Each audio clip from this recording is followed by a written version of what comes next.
One of Sydney Banks' key insights is that human beings experience the world, they experience themselves, they experience life from the inside out.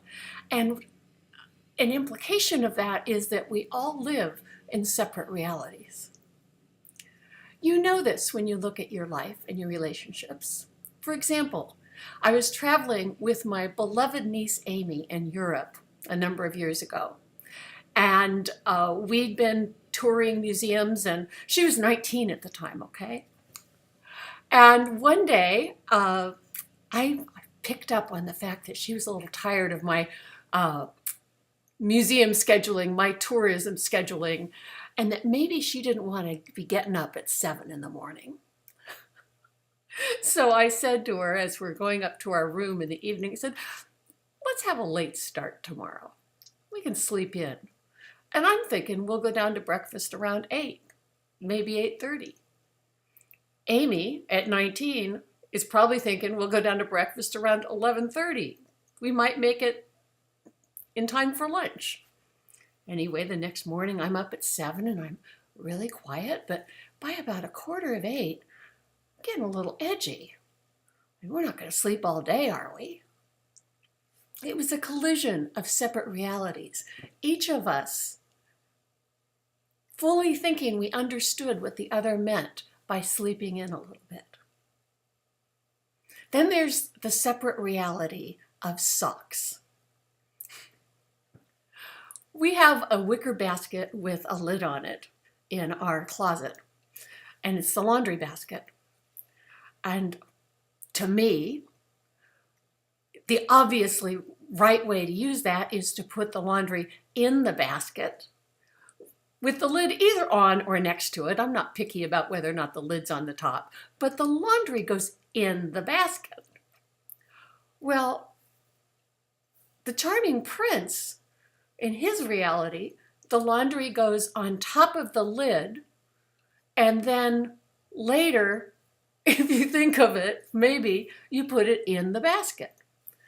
Well, for a couple of years, I've been taking the laundry off the lid of the basket and putting it in the basket, not really thinking much of it, except I have kind of wondered, what's up with this?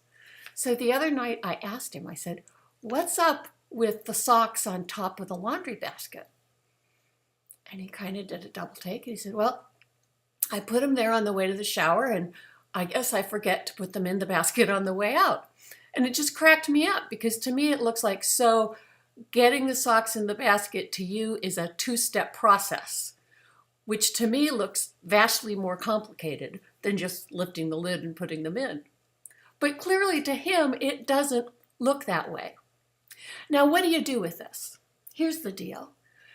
As we really come to see that we live in separate realities, we spend less time debating with each other about which is the superior reality.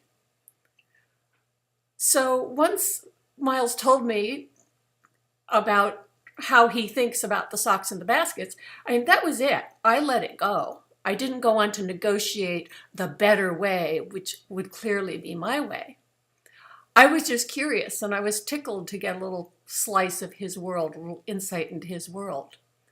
But knowing that we're both making it up, it doesn't seem important to me, as it might have once, would have once, to convince him that my way of doing it is superior.